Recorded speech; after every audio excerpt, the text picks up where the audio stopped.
What's going on, guys? This is Empty Box, and today we got some iRacing Roof Cup from Phillip Island. Yes, you are seeing a static screen. The cars are not about to move anytime soon, but I want to talk about some background information for this race because this is kind of going to go a little bit different than what I traditionally do because, well, the batteries for my headset died in qualifying, which was also practice for me because I just noticed literally right about when the qualifying session went off, oh hey, that car that I really like racing is at that track that I really like racing, so I should probably go ahead and race it. And of course, sure enough, because I didn't have time to switch over my inputs to my secondary backup headset that I have, I didn't manage to actually record the race. Yeah, kind of logging laps and figuring out the track a little bit more was more important than recording the race. But of course, in typical fashion, the ones that you don't record live are the ones that happen to be better than usual. Yeah.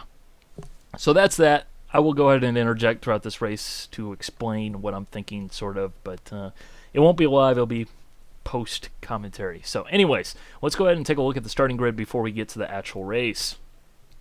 Now, I'm starting in third position with a 34.372. However, during qualifying, I managed to turn a couple laps that were, well, about 6 to 7 tenths faster. However, on a couple of those laps, I managed to get a 1x.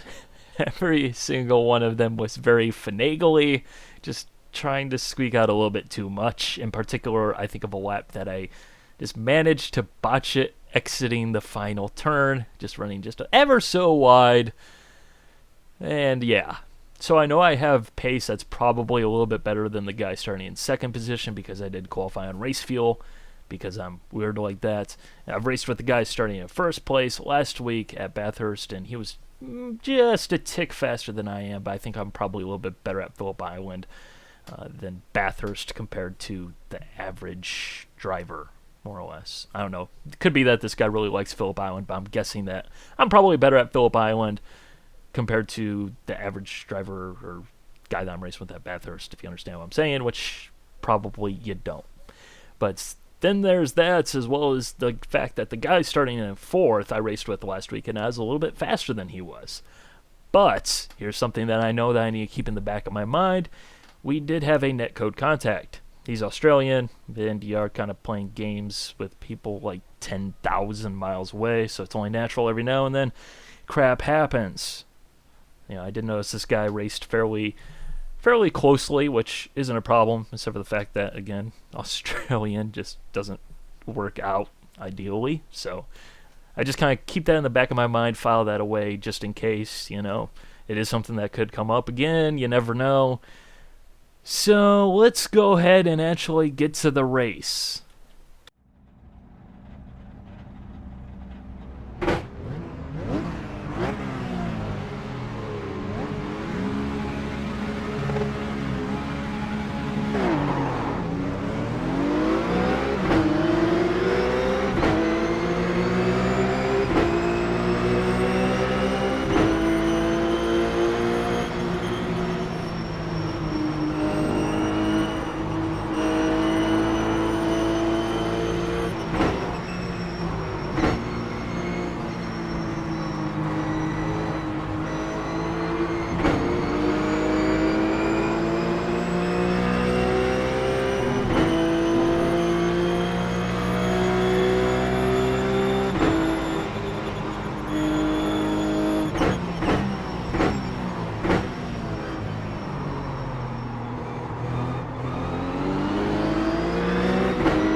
As usual, just on this opening lap, just trying to establish a pace, a rhythm, just get into the actual race. It's the first lap, there's no need to be in any hurry or anything like that. So long as we're close with everyone around us, we know we have pretty good speed in all likelihood, so I'm not worried about that. Let's just get going.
As my longtime viewers can know, for sure, 100%, I will assure you that I did say, "Really?"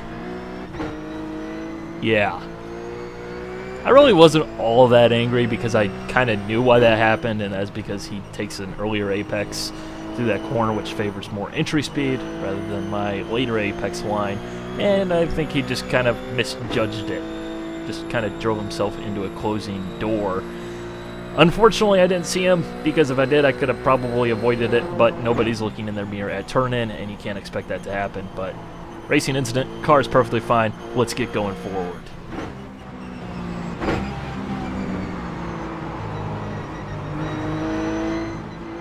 Well, we made short work of that guy. I think he just kind of spooked himself out there, honestly. But as for a little situation update right now, we are about 12 seconds behind the leaders. Yeah, a very, very long way. Probably not something you're going to make up in a 25-lap race, in all honesty.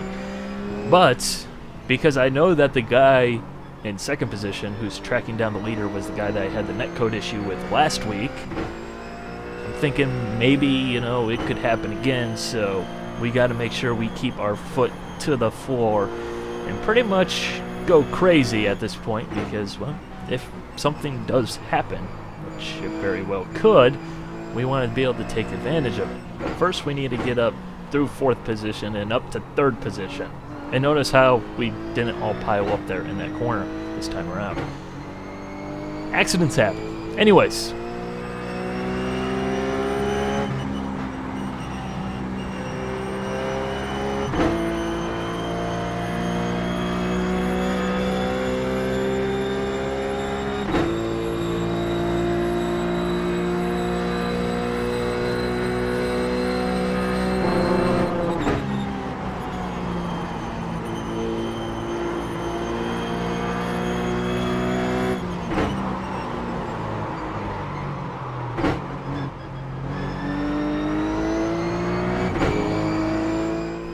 With that massive brake lockup on the left front tire coming into the hairpin, my left front's going to be torched. And what manages to happen? Nothing more than more brake lockup. Not helped out by the curb. Yeah, so I'm going to have to hand over that position. But because of that brake lockup, I decided to go back to a different line in turn 2, which is slower, but it's more safe. And probably actually a very good thing that actually happened, believe it or not.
Now at this point, me and the guy ahead of me that I've been racing with pretty much this entire race, we managed to catch up to the guy in fourth place. We've been catching him fairly quickly. However, the guy in third place, not really gaining much at all.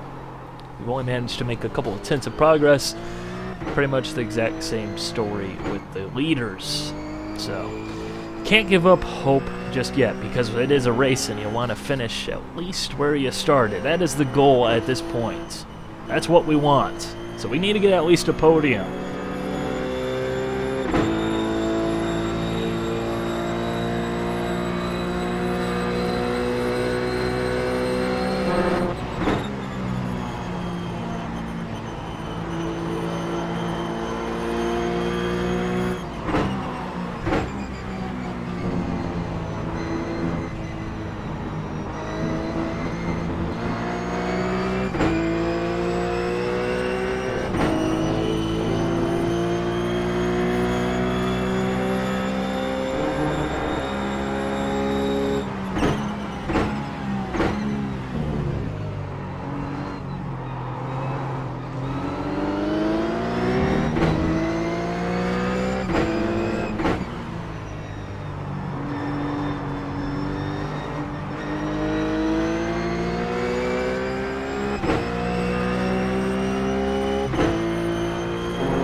Hug that rumble strip and don't let go.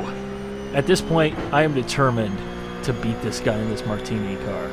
I am not going to let the guy who ran me over, accidentally of course, beat me. It's just not going to happen. Will not be allowed.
The benefits of a conservative line paying off in dividends there. Is both the car in third place as well as fourth place run wide through there. We actually managed to gain about 7 tenths of a second versus the car in third place in that one corner alone.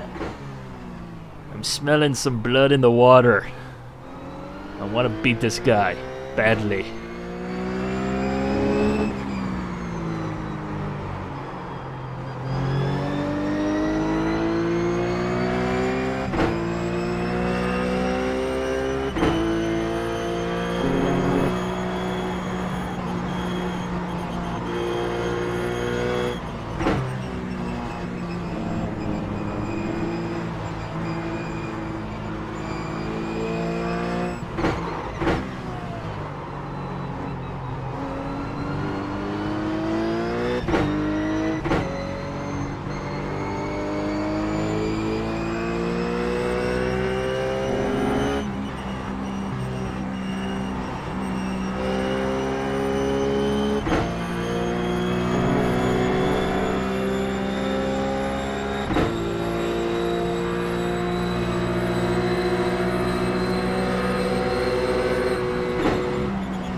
Third place is now closing up on the first lapped car. What happens here just made me really, really excited because it gave me even more hope that we can catch this guy. I don't know what this guy in the green car was thinking, but it worked for my benefit for sure.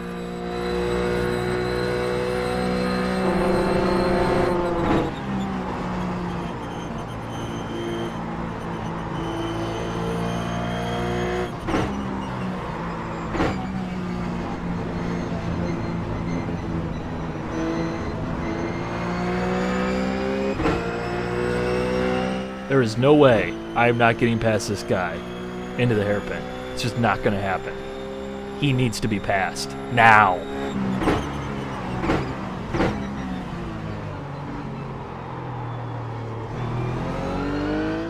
I didn't notice this during the race, but it also seems like he bounced off of the guy who was chasing me, as well as we have significantly closed the gap on third position.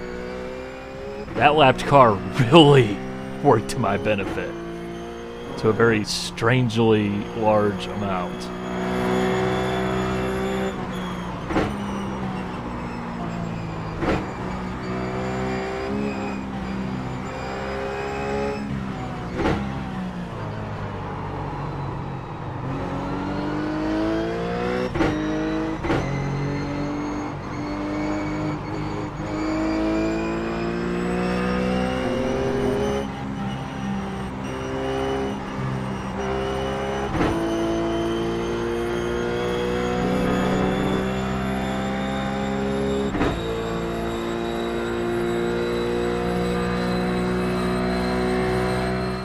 Good on, mate. Got a stopped car up ahead. That was terrible. And that was the guy who was in second position. Holy crap, we're in third now. And second's right in front of us. We gots to get past this guy. I've gots to do it.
While this lapped car wasn't as helpful to my cause as the previous one, he did make a nice block for me.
Kamikaze!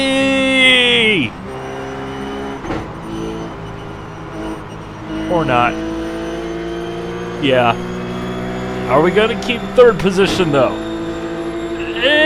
Barely. Barely. So we managed to finish exactly where we started, the very hard way. Makes for a much more exciting race than just not passing anything. Although I don't like having to do that. So I hope you guys enjoyed. Bye.